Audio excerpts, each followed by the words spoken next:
He barely threw for 50%. And we're all excited about it. I just don't understand, but maybe you guys can help me out. Welcome to Believers Talk. My name is Joe. We want to go over this Miami Dolphins game, a game where the Buffalo Bills come up short, losing 21-17, and yet everyone's excited. Why is everyone excited? Because Josh Allen played decent.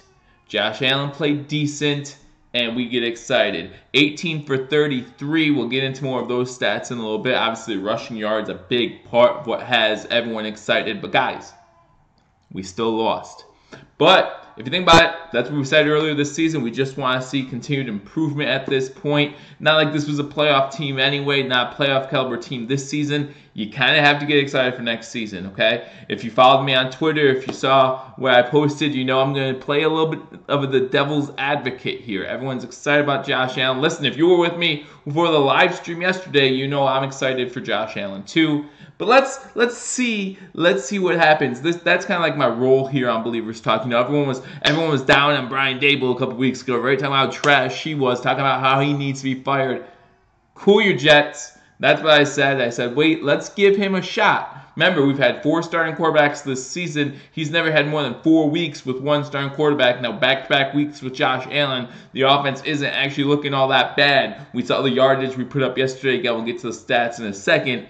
This offense is actually looking pretty decent under Brian Dable. Still not saying that I want him as offensive coordinator moving forward going next season, but he deserved that shot. He deserved that chance. I think he's proven a little bit of something. I think we got something going here. We'll have to wait and see. Play the Jets coming up, obviously, and we have to wait to see how he does after that. But the jury is still out on him. The jury should also still be out on Josh Allen. Again, welcome to Believers Talk. My name is Joe. If you're new, you want to hit that subscribe button. Anthony, welcome. Myth, welcome. Always glad to have you guys on this channel. But yeah, you want that subscribe button in the description below. There is my Twitter page, feed thing, blah, blah, blah, blah. Click on that. Subscribe to me on Twitter. Follow me on Twitter. Whatever you guys do on Twitter, do that because I'll keep you updated, not just on Buffalo Bills news, all Buffalo sports. Currently, the Sabres are playing.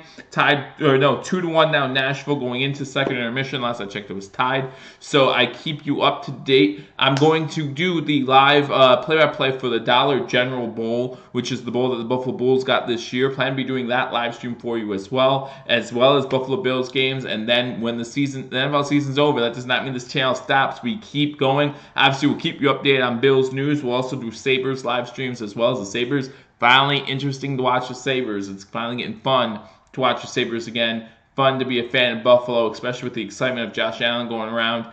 We can't wait to see what happens. But again, welcome. Thank you for joining me. Hit that subscribe button. Hit that like button. There's like a thumbs up button. Hit that too because that helps me out. Uzi T21, welcome to Believers Talk. Always good to have you. You were with me on the live stream yesterday along with Myth and Anthony, so I appreciate that. What people overlook is Dable and McDermott aren't harnessing Allen, and they're allowing him to play his own style despite being rookie. It's exciting. It is exciting. We're excited, but we're still 4-8. At some point, excitement needs to turn into wins. So let's get into the stats from this game against Miami. Again, the Bills lose 21-17. Decent game overall played by Miami and Buffalo. It was a good game. I enjoyed watching it. I enjoyed doing the stream. If you're with me live, we did the stream yesterday. It was a lot of fun. But we did leave a lot of stuff out there, guys. Let's be honest. Let's talk about the good, the bad, and the ugly. We'll go through some stats first. Here on Believers Talk, we start with the winners. So that means we're going to start with the Miami Dolphins. Ryan Tannehill, 16 for 24, 137 yards, 3 touchdowns, and 1 interception. Guys, one thing we have to remember, this defense, the Buffalo Bills defense held the Miami Dolphins to 175 total yards of offense. So it's not like their offense was amazing. 16 for 24, percentage-wise, that sounds good. We want Allen to be at those numbers. That'd be great. But only 137 yards, 3 touchdowns, that 1 interception. You have Kenyon Drake was the leading rusher, 7 rushes for 31 yards. Frank Gore had 8 rushes for 21 yards. Brandon Bolden 1 for 10. Khalil Ballage 4 rushes for 3 yards. Ryan Tannehill 3 rushes for negative 5 yards. I'm sorry. Devontae Parker was the leading receiver. He had that big touchdown to start the game off. That first drive, 4 receptions, 43 yards, and that touchdown. Kenny Stills went behind him 4-37, and he had the touchdown that won the game for him. Beautiful pass by Ryan Tannehill. You can't say anything against that play. That one play, beautiful pass. Looked like Poyer was going to have an interception. Turned out they did not, and Stills was there for the catch. Beautiful play by the Dolphins. You can't say anything. Good defense overall. Just was in the right place, right time. Bryce Butler had 4 catches for 25 yards. Kenron Drake, 2 catches, 13 yards, and he had that second touchdown for the Dolphins. Pretty much that walk-in touchdown that he had coming out of the backfield. Nick O'Leary had 1 catch for 9 yards. Frank Gore, 1 catch for 10 yards. So those were the catches. Kenny Stills did have a fumble in this game. And he was recovered by Perry. So again, Bills forced a fumble, unable to jump on top of it though. The turnovers, again, I said in the pregame, turnovers would have been key to win. We needed to win the turnover battle. We didn't. We lost the turnover battle 2-1. Now one of those was a Hail Mary at the end of the first half, so you can kind of exclude that. And but still, we need to win those turnover battles. And there's other reasons why we lost. If you were with me, if you saw the game, you know those reasons, but we'll go over them here. Interceptions. Howard had 2, of course. 2 more for him. I think that puts him at 7 for the season. He has 8 takeaways overall, so great job by him. Kiko Alonso was the leading tackler. He had 8 tackles, and then they had 2 sacks on Allen, 1 by Robert Quinn and 1 by Bobby McCain. The one by Robert Quinn was the one where it was around the neck. Everyone thought that it was possible that you could have a face mask on that. Well, after watching it again, I still say started over here and it moved up. I still didn't see a penalty there, but hey, welcome Gary. Thanks for joining me. Welcome Corey. Glad you can join me as well. It was all on Clay. He dropped the game winner. We'll get into that. We'll get into Josh Allen. Aside from their first drive, they really didn't do. Yeah, Miami didn't move the ball that much. They scored on the turnover by McKenzie, that special teams gaff. So yeah, that actually was that was the fumble.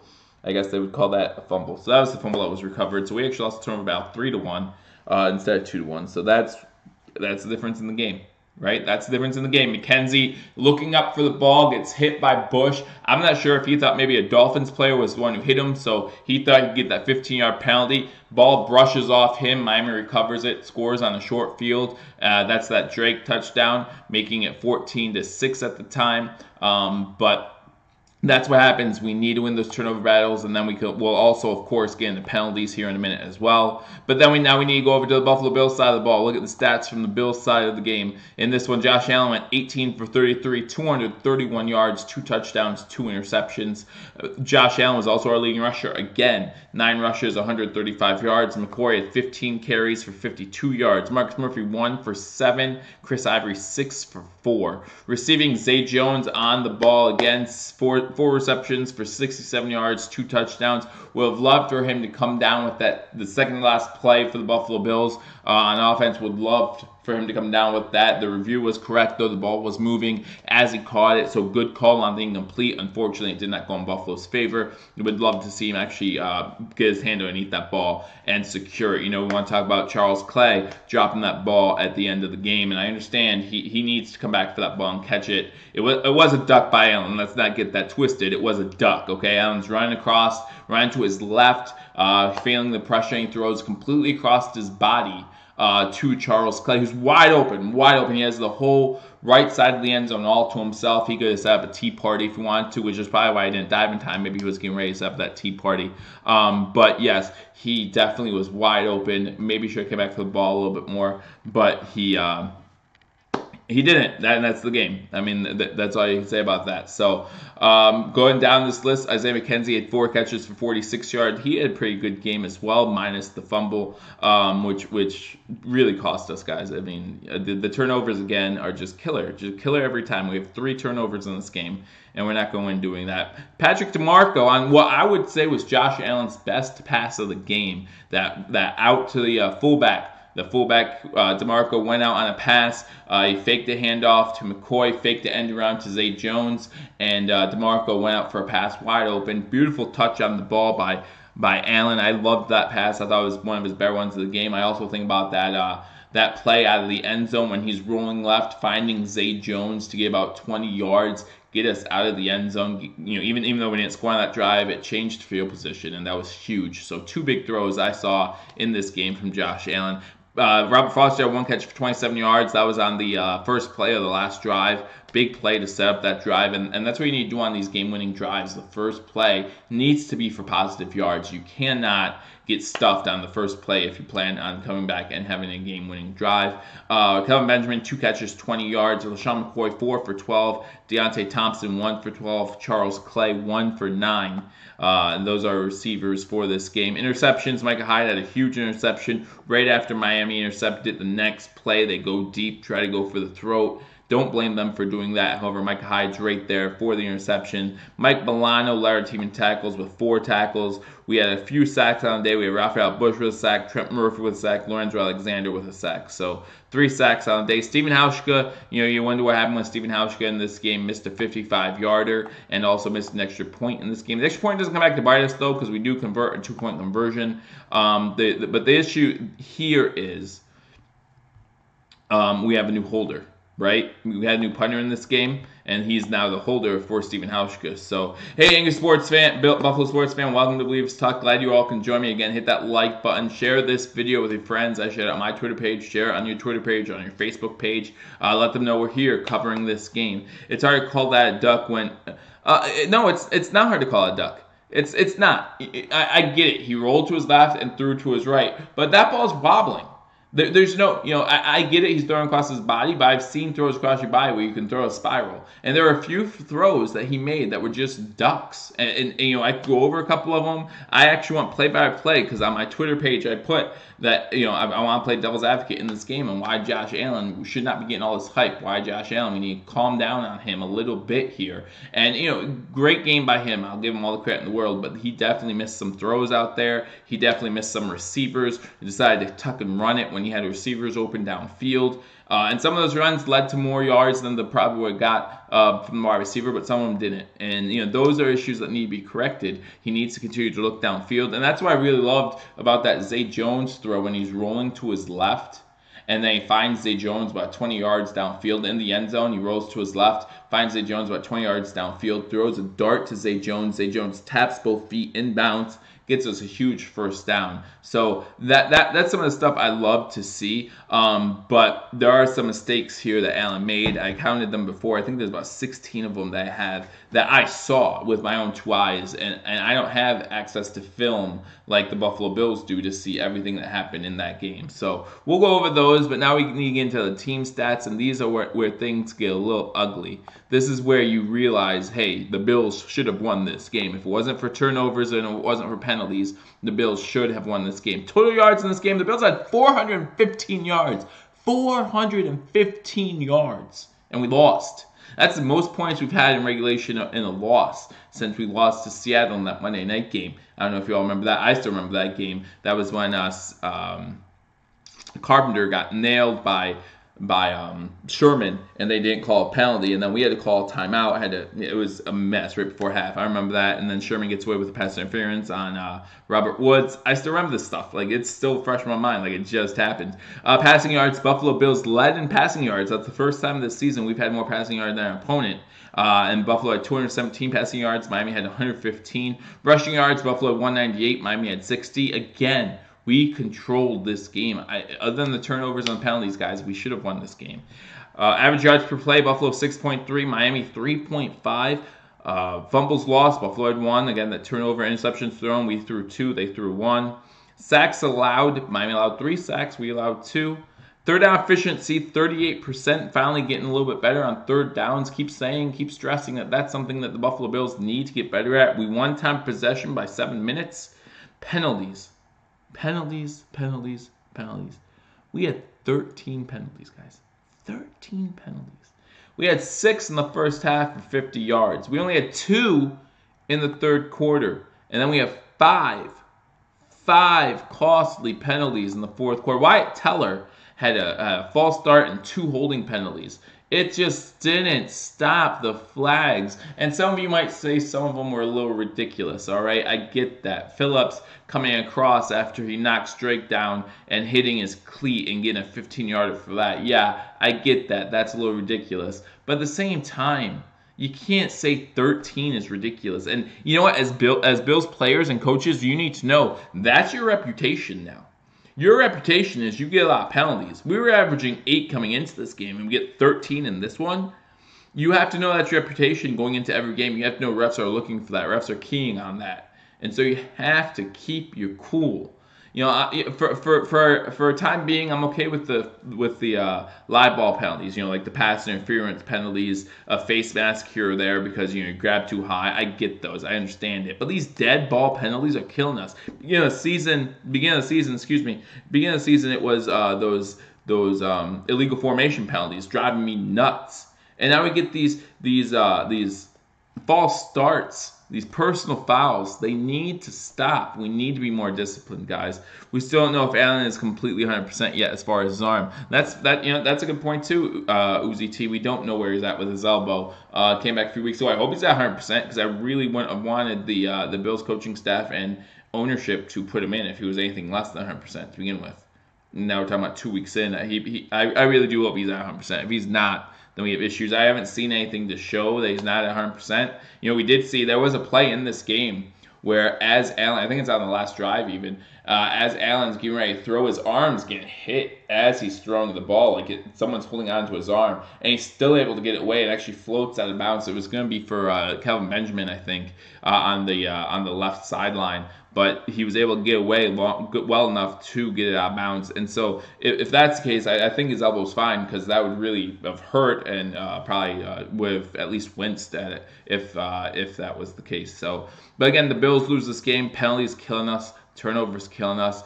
We need to be more disciplined, and I just don't know why that's not being taught. And if it is, I don't know why our players are not listening. But if you were with me earlier, or if you're on my Twitter page, again, guys, follow me on Twitter. Link in the description below. If you follow me on Twitter, I kind of teased a little bit and said I'm going to say why. To tell you why we should not be so excited about Josh Allen. Guys, Josh Allen is only looking at his first two reads, and then he's taking off. And that's great. That's wonderful. He's getting these yards, but sooner or later, defenses are going to catch on. I mean, it's just going to happen. We're going to play a defense that you can't run against, right? And then what are you going to do? We saw him throw behind Zay Jones not once, not twice, but 3 separate times. We saw him throw behind Zay Jones. We saw him throw low and behind to Kelvin Benjamin on the second interception of the game. We saw him throw short to Charles Clay on that last play. You could say Charles Clay is supposed to come back to it. I think he's supposed to come back to it too. But that ball could have been two yards higher up in the air to give him a chance to go under it. There was nobody around Charles Clay. Make that a punt. Have Charles Clay fair catch that sucker. There's no reason. Now, the pocket was collapsed around him. Again, he rolled out to his left. We have to give him a little bit of a break there. And I'm not saying that we shouldn't, but he did still throw him short. But as you're watching this game, there are 1, 2, 3, 4, 5, 6, 7, 8, 9, 10, 11, 12 times. 12 times I've written down on this piece of paper where Allen either underthrew his receiver or the first pass of the game. The first pass of the game is a play action, and he has McCoy in the flat and doesn't even look his way. Like, I mean, it's just little stuff like that you wonder. Kenny Osborne, welcome to Bill-ievers Talk. Thanks for joining me. And listen, before I get going, guys, if you watched the live stream yesterday, you know how excited I am for Josh Allen. I just want to play a little devil's advocate. Again, my job here on this channel, or at least what I feel like my job is, to kind of slow everyone's roll a little bit. Fans seem to get so down on people when we're losing and so high on people when we're winning. Here we lost, and we're still so high on Allen because of how good he did.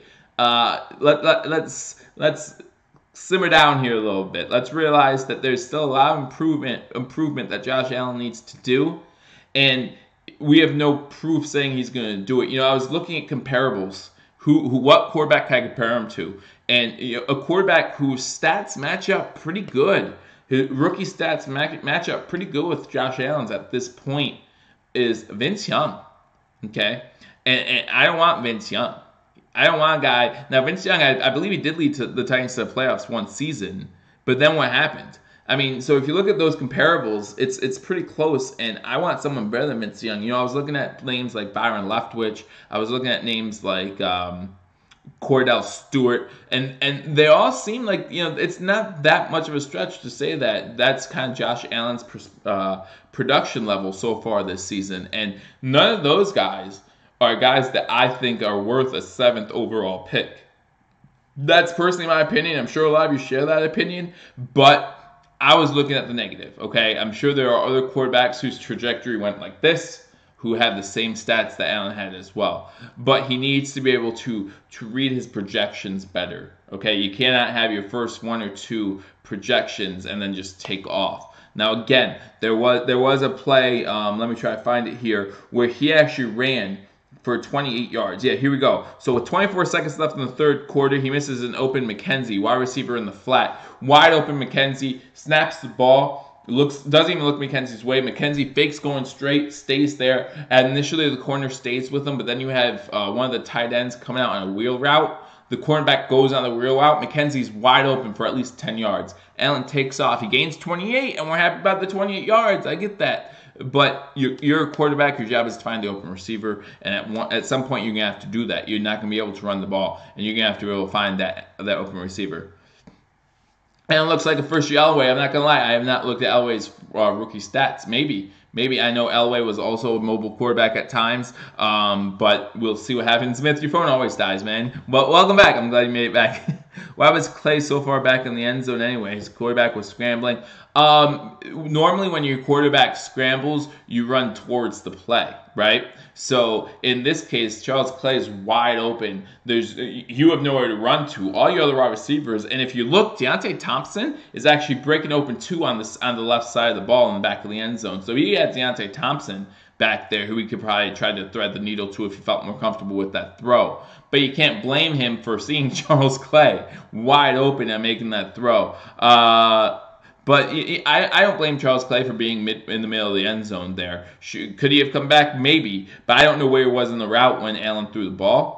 And, he could have been looking up and then seeing it was going to be short and ran up last second. Obviously, didn't have, another step, another half second, and he would have been there. But that is what it is. What can you do at this point? Obviously, it still counts as a loss no matter how you slice it. Miami played well. I mean, overall, they didn't make any big mistakes. Our defense obviously controlled their offense. Their defense played pretty well, too, for the most part. The only person they couldn't contain was Allen. I mean, and Zay Jones got those 2 touchdowns, but for the most part, they did pretty well for themselves too, and that's why they won this game, guys. So, but yeah, I go down this list, and I don't know if you guys remember, if you were with me in the live stream yesterday, remember how I was commenting about it seemed like we were running up the middle a lot on first downs?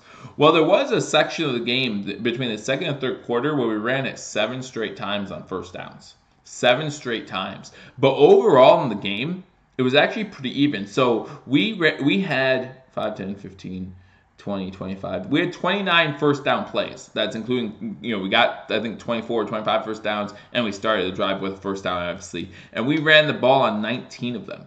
So that's actually not that bad. You have to give Brian Dable a little bit of credit there. There were definitely some play calls that really helped us out. That DeMarco play, for example, was a great play call. And there were definitely times where we had 5-hour receivers shotgun set. McCoy was out in the flats and things like that. So Dable's definitely mixing up the play calling. You have to appreciate that. It was actually 4th down. It was 4th down when for the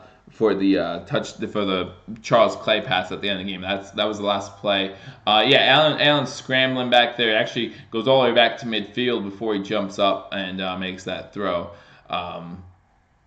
Do you think Allen is losing confidence in his receivers and is choosing to rely on his athletic abilities? Maybe with Benjamin. But, you look at Calvin Benjamin, you even look at that throw, again, that second interception that was to Calvin Benjamin.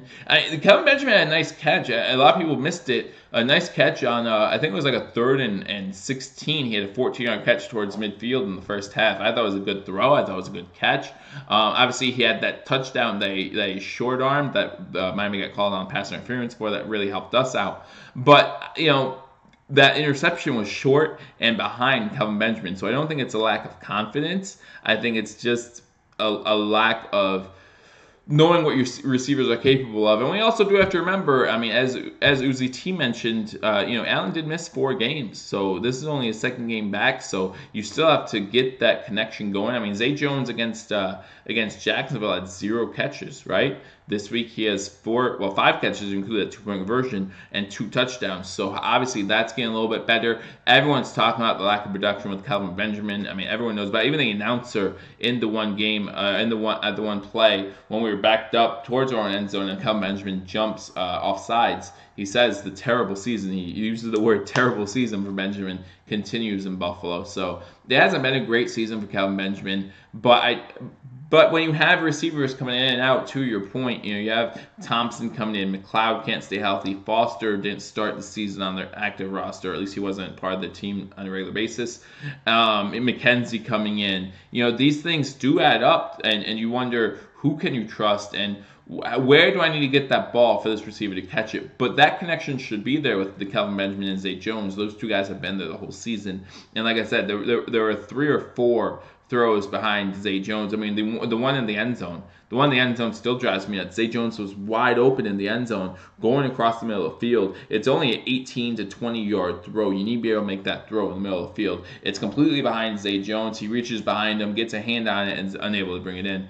Benjamin has not played like a big man this year. You're right, Uzi T. But I mean, we can't say enough about how much we don't like Kelvin Benjamin. I really just don't think. I mean, there's been so many times where he had that go up and get it ball that he's supposedly known for coming down and getting, and he's just unable to, and that's just not acceptable in this league. That's who you are. That's who you need to be, especially with a young quarterback in there and Josh Allen. You need to be able to help your young quarterback out. So unfortunately, you can't do enough about this. Obviously, at the end of the season, we're not going to re-sign him. I'll do a video on him, how he did this year, and it's not going to be good for him. It's not going to show him in a good light.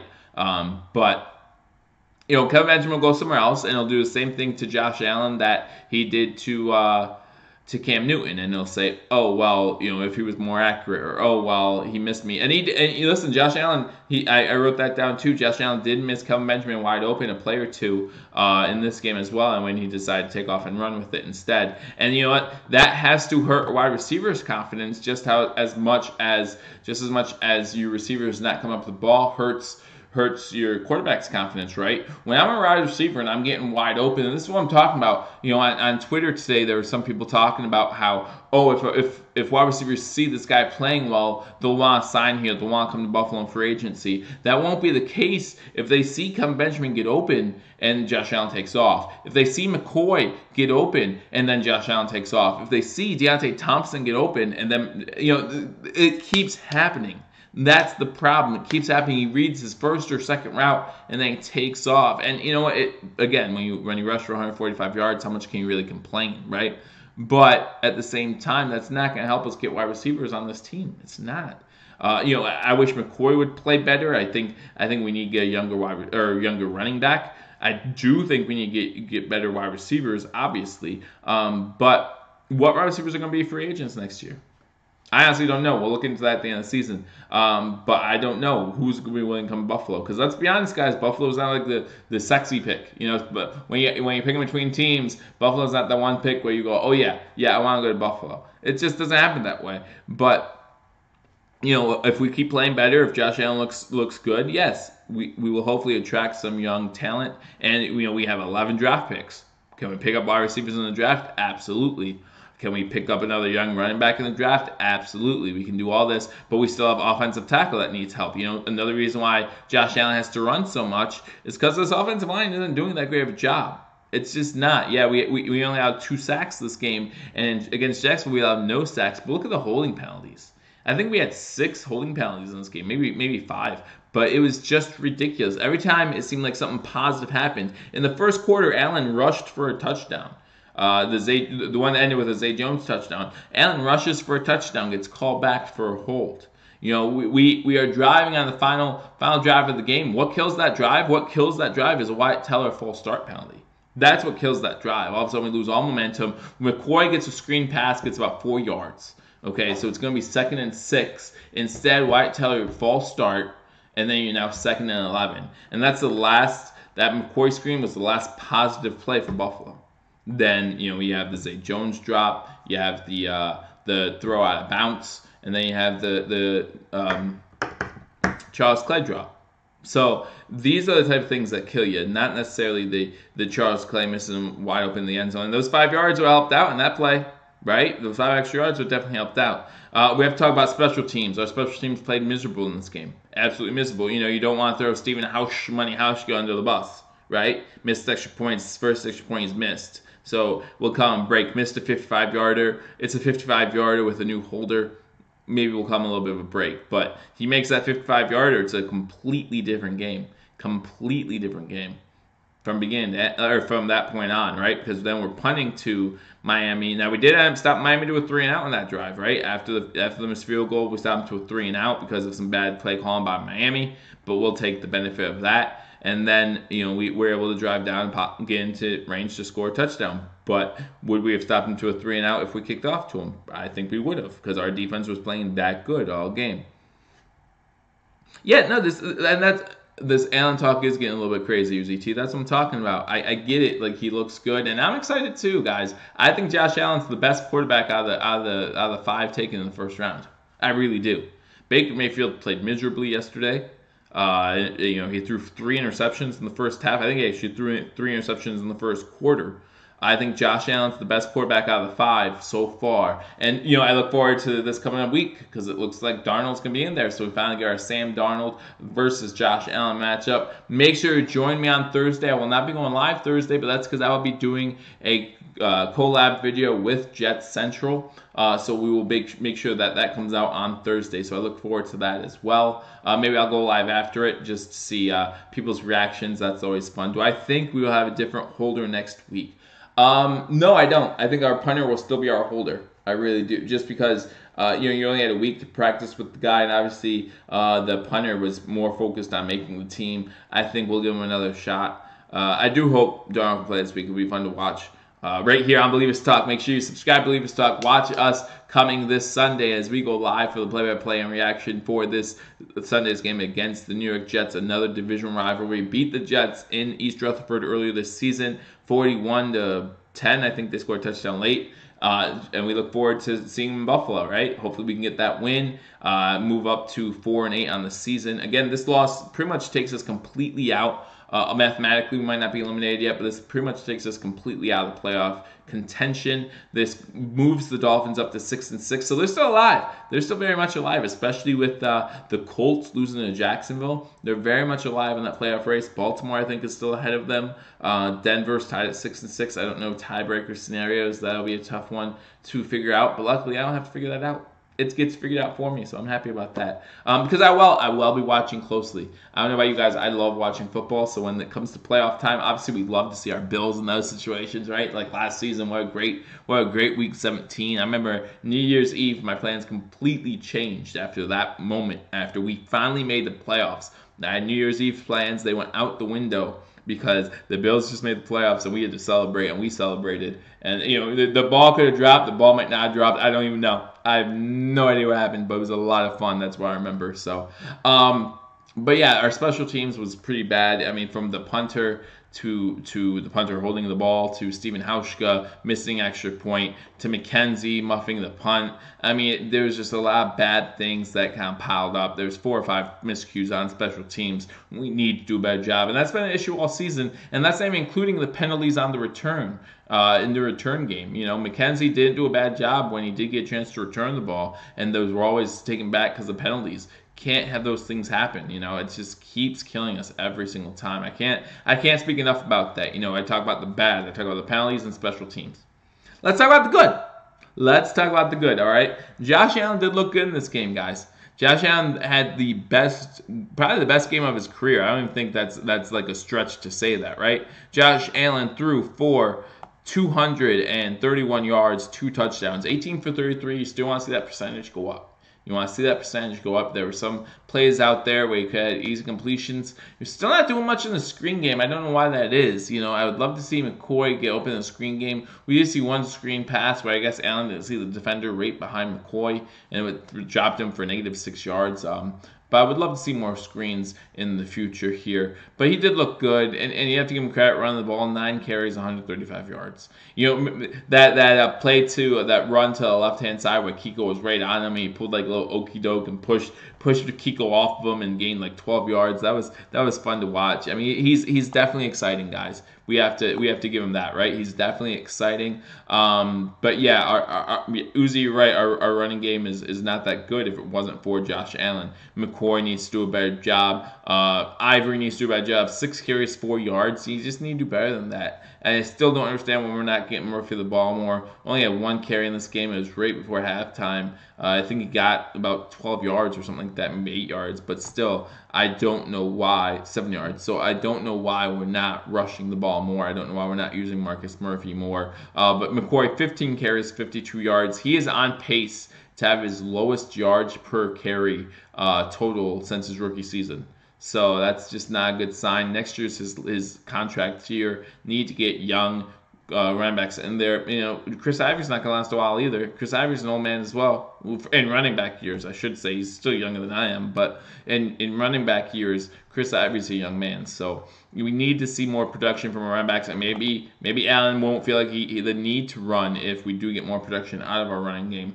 So, but talking about some more good things that I saw from this game. Overall, Deion Dawkins, I thought he had a really good game. I think he got called for 1 holding penalty, but I liked Deion Dawkins. I like to see his production. I think he's doing better. Our defense, obviously, only allowing 175 yards of offense. Our defense played amazing in this game. Hyde come up with that huge interception right after we turn the ball over. We get the ball right back.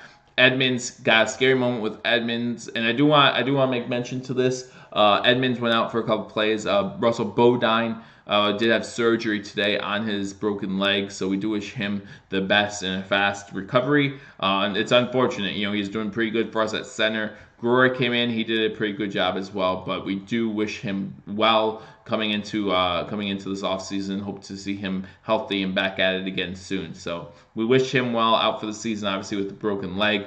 But we hope to see him back soon. Groy will be our center for the rest of the season. But our defense played well. Edmonds did come back into the game after only missing a couple plays. Kyle Williams, I thought, had a good game. Kind of silent, quiet, good game there. And Jerry Hughes, of course, had a good game. We'll talk about that situation a little bit later, too. Jerry Hughes gets in trouble. We'll talk about now, actually. Jerry Hughes gets into trouble in this one, chasing a ref back into the tunnel. Do you think when Phillips celebrates, do I think that was necessary? Do I think the flag was necessary? In the next play, he makes a big stop, too. And what does he do? He looks at his sideline and simply claps. He does a Sean McDermott, and he claps for the play. I've always been a fan of just doing, I'm a Barry Sanders type guy. Barry Sanders, when he would score a touchdown, he would just give the ball back to the official and go to the sideline. Like, act like you've been there before. Win the game, then celebrate. You know what I mean? Don't celebrate just because. This isn't soccer. This isn't soccer. You score a goal, you celebrate for 10 minutes. No. Get back in the huddle. Get ready for the next play. Why waste energy? Celebrating is wasted energy. So make the play. It was a great play. I don't mind that he celebrates. Like, I'm not going to penalize you for celebrating. But if you get penalized for celebrating, then I have an issue. I have an issue with that, and everyone should. It's just not part of the game. So I wish that they would do a better job of not having that happen. But that's what it is. So getting back to Jerry Hughes. Jerry Hughes runs into the tunnel after the game, yells at an official. Apparently this official called him the B word. Not sure if that's true, but then I did hear this official got in trouble previously for using profanity towards a player, so you wonder if that's true. However, Jerry Hughes does threaten this official, and that's caught on video. So I think there's going to be some trouble here for Jerry Hughes. Might include a suspension, might include a big fine. So he just needs to keep a cooler head. That's all. I understand that an official called you a bad name. I get that, but you need to keep a cooler head. Definitely should have won that one. Yeah, absolutely should have won this game. If you look at the stats, I went over the stats earlier. There's not a single statistic minus penalties and turnovers that we didn't win. We won every single stat. We won time of possession. We won total yards. We won yards allowed. We won all these statistics, and yet we still come up with a loss. Just when you get turnovers and penalties, that's what's going to happen. And I keep stressing that, and I hope our coaching staff is too, because it's just getting ridiculous. And for I get people are excited about Josh Allen, but if you're a Bills fan, there's just no excuse at this point. There's no excuse for this consistency of penalties. There's no excuse for these turnovers. It just doesn't make sense. It just doesn't make sense. That's all I'm going to say. But yeah, so Jerry Hughes will be getting suspended for a game or two. Might be getting a fine levied on him. Who knows? But we'll see what happens next week. We got the Jets next week, obviously in Buffalo. Always happy to come back home after a tough loss. I think the Bills might win this one. I think the Bills have a good shot to win this game. Buffalo's offense keeps improving, if you ask me. We didn't put up 41 like we did against the Jets 2 weeks ago or 3 weeks ago before the bye. But we looked all right. We scored 400 or put up 400 plus yards on them. I mean, and that's our highest production this season by far. So we'll keep looking better, hopefully, keep improving. Hopefully Josh Allen keeps improving. A lot of things left on that field that Josh Allen needs to improve on. So thank you for joining me on Believers Talk. That is my recap. Been on here for 40 minutes. Enjoy the second half of the Monday Night Football game. Last I saw, the Eagles were winning 14-13, and Mark Sanchez was in the game for the Redskins. Do I think Zay Jones can develop into the type of receiver we need? Zay Jones is going to be a great wide receiver in this league, and I hope we keep him. Zay Jones is going to be a great wide receiver in this. Not good. Not good. Great. I'm talking about, like, Landry. Great. Okay? We need to keep him on this team. Don't have him as number one, ever. Don't ever have him as a number one. He's a number 2, number 3 slot guy. But he's going to be great. And that's my opinion on him. Thanks for watching again on Believers Talk. Thank you, Uzi T. I always appreciate you guys coming on here. Again, if I figure out how, some of you guys, Myth, Uzi T, Angry Buffalo Sports Fan, like, I want to make you guys what do you call it? Like with the tool thing? I don't know. With the wrench that comes on. Administrators, that's it. Hashtag sports, what's up? Glad... Yeah, he does. He has to play a slot. Absolutely. Hashtag sports. Glad you could join me. Someone asked if I think he could be the receiver the Bills need. Yes, I do think he can be, but you're right. He needs to play a slot. He cannot play. We saw last season actually with Tyrod, like they tried to make him number one with things not hurt. Yeah, moderator. Thanks, Smith. With things not working out with some other receivers, and that just didn't work out for Zay Jones. He needs to be our slot guy, but I think he's going to be really good at it. So I look forward to seeing his continued production. I look forward to seeing Josh Allen's continued production. Again, I teased about on Twitter. Listen, I'm a huge Josh Allen fan. I think he's the best quarterback that came out of this draft, at least in the first round so far. And I look forward to seeing him match up against Sam Darnold this Sunday. And we will have that game live for you here on Believers Talk. So we look forward to seeing you Thursday for the pregame. Again, I'll be on here with Jets Central. We'll be doing a collaboration video. And then Sunday, we will be live right here giving you play-by-play and reaction to the Buffalo Bills New York Jets game. So again, thank you for joining me on Believers Talk. Hope you enjoyed this episode, and we'll see you soon. But till then, go Bills.